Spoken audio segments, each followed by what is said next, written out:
So here it is, the refreshed Ford Everest. You get some styling tweaks inside and out, but it's the addition of the new bi-turbo diesel engine and a 10-speed automatic transmission that's the big news. And here are the 5 things we think you need to know about this new Ford Everest.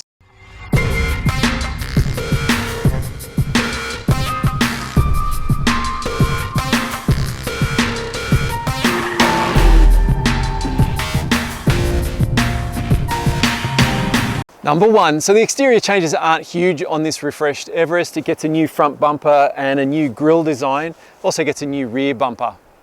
Number 2, we're testing the top spec titanium variant, which is priced from just under $74,000 plus on-road costs.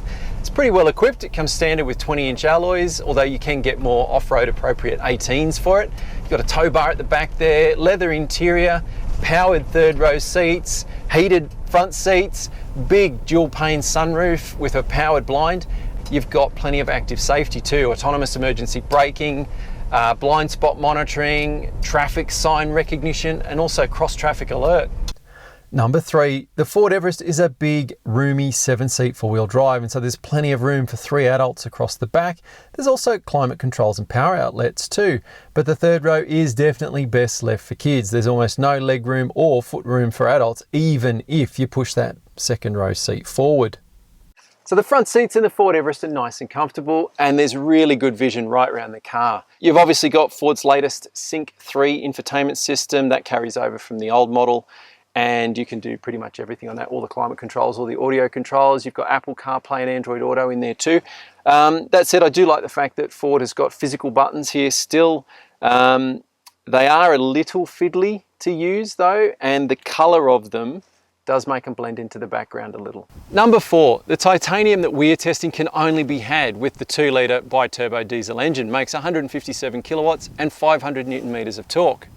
This isn't as characterful an engine as the 3.2 litre 5-cylinder, and sure, there's more power and torque in this new engine, but it can be hard to pick.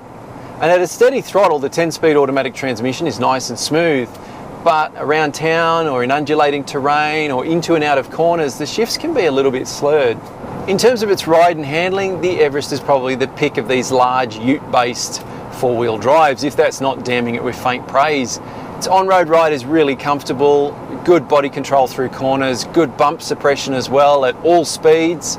And the steering's really nice too, good direct action, plenty of weight through the wheel, good on-center feel, and the pedals are nice and progressive too. So it's just a very easy car to drive at all speeds. Number 5, the Ford Everest has always been a really comfortable car to drive. It's always hidden its commercial vehicle origins really well, and it's just as good off-road as ever. It's got good ground clearance, good approach and departure angles, but it's the terrain management system and the fact that the traction control remains active even when the rear diff lock is engaged that helps keep the Everest at the sharp end of the pack when you're off-road. So there you have it, the updated Ford Everest. Ford's kept all the good bits and added in some active safety, and of course there's the new engine and transmission. If you want to know more about the Ford Everest or to read our full review, make sure you head over to practicalmotoring.com.au.